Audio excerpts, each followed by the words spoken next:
I'm not a fan of Meghan. Yeah. I'm not a fan, and I wasn't right from the beginning. What did you make of I what think she and Harry said I think to poor you? Harry is being led around by his nose, and I think he's an embarrassment. You know, here's my issue with it. I think that they've quit the country, they've quit royal duty, they're living in luxury in California. Yeah. They want to use their royal titles to exploit them for massive financial gain. He has been so disrespectful to the country.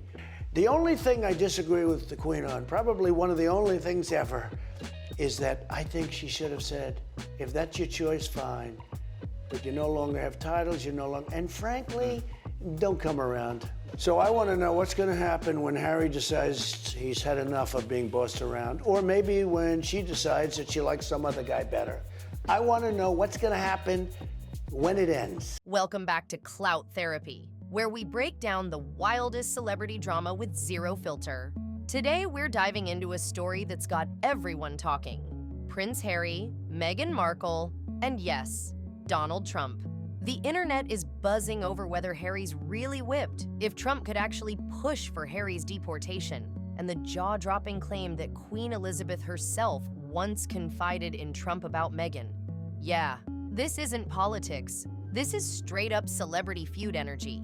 From royal secrets to public shade, the tea is piping hot. If you live for scandal at the highest level, hit that subscribe button and turn on notifications. This is Clout Therapy.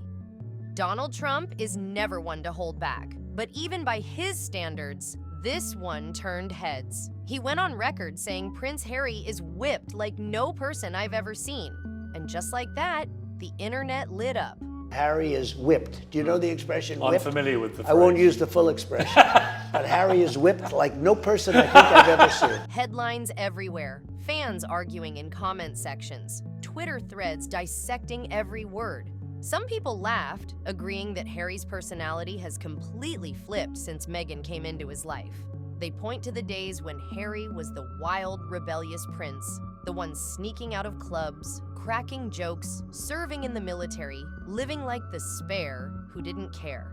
And they say now, he's softer, more reserved, always standing a step behind Meghan. To them, that's proof Trump is just saying out loud what everyone already sees. But then there's the other side. People who found Trump's comments straight up disrespectful, even cruel.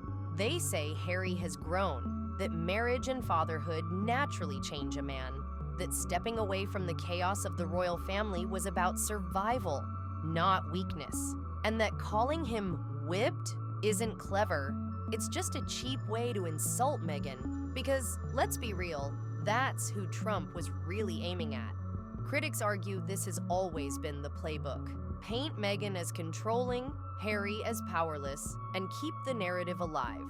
But here's the twist. There are also people who think Harry's shift was inevitable, no matter who he married.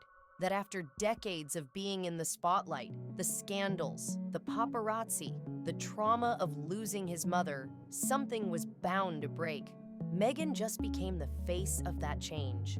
So, where do you land? Do you think Harry has changed for the better, becoming a calmer, more protective husband and dad? Or do you believe he's lost himself, letting Meghan steer his every move? Drop your thoughts, because this question is dividing fans everywhere. Donald Trump didn't just stop at mocking Prince Harry. He went even further, making one of his most brutal predictions yet, that Meghan Markle will eventually leave him. That's right, Trump openly said he doesn't believe their marriage will survive, and the internet went into overdrive. On one side, people slammed him for being heartless. They said this wasn't just political banter. This was personal. Predicting the end of someone's marriage, especially a marriage already under constant fire, felt cruel, almost gleeful, like he wanted to pour gasoline on a fire that was already burning. But then, others argued this is just Trump being Trump. Bold, outrageous, and very aware that Meghan and Harry's names guarantee headlines. Let's not forget, he's made a career out of grabbing attention. To his fans, this wasn't cruelty, it was a tell-it-like-it-is moment. They believe he's just saying what plenty of people already think, that Meghan married Harry for the title, the fame, the platform, and that one day, when the shine wears off, she'll walk away. Still, there's another layer here. Even some who don't like Trump admitted his prediction hit a nerve because cracks in Harry and Meghan's life have been hard to ignore. The failed Spotify deal, the Netflix drama, the lawsuits, the ongoing war with the royal family, Harry often looks like a man caught in the middle of chaos. And when Meghan isn't by his side, those moments fuel even more gossip. Is she pulling back? Is he standing alone? The theories practically write themselves. But here's the tricky part. For every moment that looks shaky, there are also times they appear rock solid, holding hands at events, supporting each other in interviews, pushing ahead with their brand. Which side of that story you believe usually depends on how you already feel about Meghan. That's why Trump's comment hit so hard, because it wasn't just about their marriage. It was about the narrative that's followed them since day one. Is she the villain who trapped him? Or the partner who saved him? And when Trump says she'll leave, is he just trolling for attention? Or is he picking up on cracks the rest of us don't want to see? That's the question. So what do you think? Is Trump simply stirring the pot? Or is there a brutal truth hiding behind his prediction?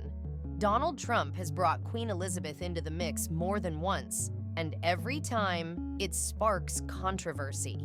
He often claims Meghan Markle was disrespectful to the Queen, painting her as someone who ignored tradition, dismissed royal duty, and treated the late monarch with little regard. Trump, of course, always contrasts that with his own supposed friendship with the Queen, talking about their meetings like they were personal heart-to-hearts. It's a bold comparison, and one that plays well with people already critical of Meghan.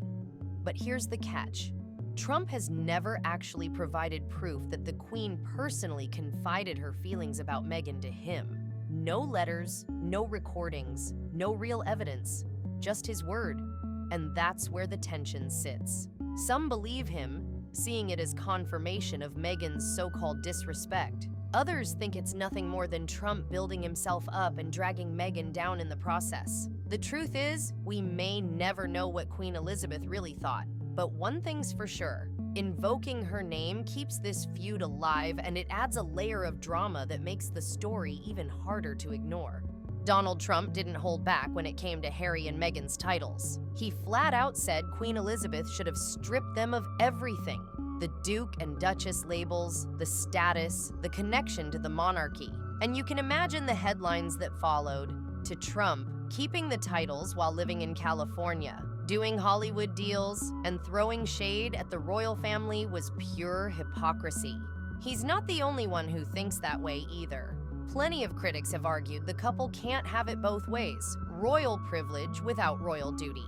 But here's where it gets messy. Royal experts themselves are split. Some say those titles are the foundation of Meghan and Harry's brand. Without them, they're just another celebrity couple in a crowded Hollywood market. The royal tag is what opens doors, sells book deals, and gets them those high-profile interviews. Strip that away, and their star power could fade fast. On the flip side, other experts argue the titles don't mean much anymore. They say Meghan and Harry already built their own empire. They've got Netflix, Spotify, well, they had Spotify, book deals, public speaking gigs, global charity work. In that view, the titles are just window dressing. What really matters is their ability to keep public attention, with or without the monarchy's stamp of approval. Still, think about it. Would Meghan's podcast have made the same splash without the Duchess of Sussex attached to her name? Would Harry's memoir have broken sales records if he was just Prince Harry, no longer royal? Or do people buy into their story because of who they are, not what they're called? Trump's take was simple: cut the titles and watch what happens. But the bigger question is yours. Would Meghan and Harry still be as famous without those royal titles? Or do you think their fame stands on its own? Donald Trump didn't just mock Harry and Meghan. He went after Harry's very right to live in the US. He brought up Harry's own words from his memoir Spare, where Harry openly admitted to using drugs like marijuana, cocaine, even psychedelics. And Trump suggested those confessions could come back to haunt him. Why? Because US immigration law is strict. Anyone applying for a visa is supposed to disclose past drug use. On paper, that kind of admission can be enough to deny someone entry altogether. But here's where it gets murky. Nobody actually knows what type of visa Harry has or what he disclosed when he applied. Did he come in on a special work visa? Did Meghan sponsor him through marriage? Did officials simply look the other way because of who he is?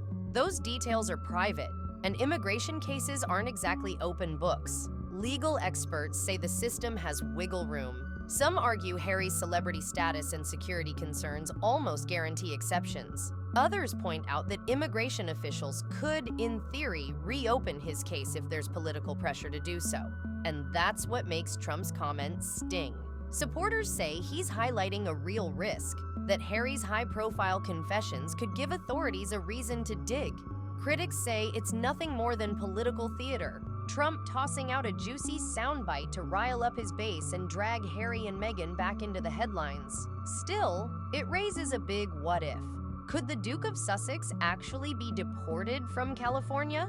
Or is this just another Trump-style flex, loud threats with little chance of becoming reality? That's the question.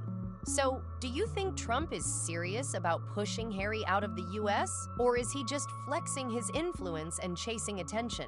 Donald Trump has leaned hard into one of the most controversial takes on Harry and Meghan. He claims Harry has been used horribly by his wife, painting Meghan as the one pulling all the strings while Harry just tags along. And that feeds into the puppet narrative people have whispered for years, that she's the mastermind and he's the follower. It's blunt, it's harsh, and it instantly grabs headlines. But here's the other side. Supporters of Meghan call this framing deeply unfair, even sexist. They argue it erases Harry's own choices. He's the one who decided to step down from royal life. He's the one who wrote Spare and put their story out there. He's the one sitting in interviews, calling out his family and their treatment. To say Meghan used him is to pretend he's powerless in his own marriage, and that just doesn't add up. Still, the narrative sticks because it plays into old stereotypes: ambitious woman, love-struck man, and a marriage where she's painted as the villain. Critics of Trump say he's weaponizing that stereotype for attention, while others argue he's just saying out loud what many royal fans already believe but won't say publicly. And that's where the drama lives. Is Harry truly being used? Or is this narrative just another way to keep Meghan cast as the eternal bad guy? Donald Trump has thrown out some wild lines about Harry and Meghan, but one of the strangest was when he said he'd love to debate Meghan Markle. Picture that for a second. Trump and Meghan on the same stage, trading blows in front of the cameras. The internet went wild with that idea. Some people thought it would be pure entertainment gold, the kind of spectacle that would break ratings records and feel like a reality show finale. They imagined Meghan firing back with sharp comebacks, Trump doubling down with his trademark one-liners. It's the kind of clash that would have every news outlet streaming it live. But not everyone laughed. A lot of people saw it as another example of Trump's obsession with Meghan. They pointed out that he rarely calls out Harry directly. But Meghan? He brings her up constantly. To those critics, the debate challenge wasn't a joke. It showed he can't resist targeting her, no matter the setting. And that's what makes this moment so fascinating. Because whether you thought it was playful, petty, or pure trolling, it highlighted just how much Meghan gets under Trump's skin. So let's zoom out. Over the years, Trump has called Harry whipped, warned about his US visa, dragged his book Spare, claimed the Queen wasn't a fan of Meghan, and now even fantasized about debating her. Whether you see him as brutally honest or just stirring the pot, one thing's clear. This feud isn't fading away anytime soon. The spotlight on Harry and Meghan keeps burning, and Trump knows exactly how to keep that fire alive. So what do you think? Is Trump being way too harsh, or does he actually have a point? Drop your thoughts in the comments. This is going to be a fiery debate. And don't forget to like and subscribe for more Clout Therapy drama deep dives.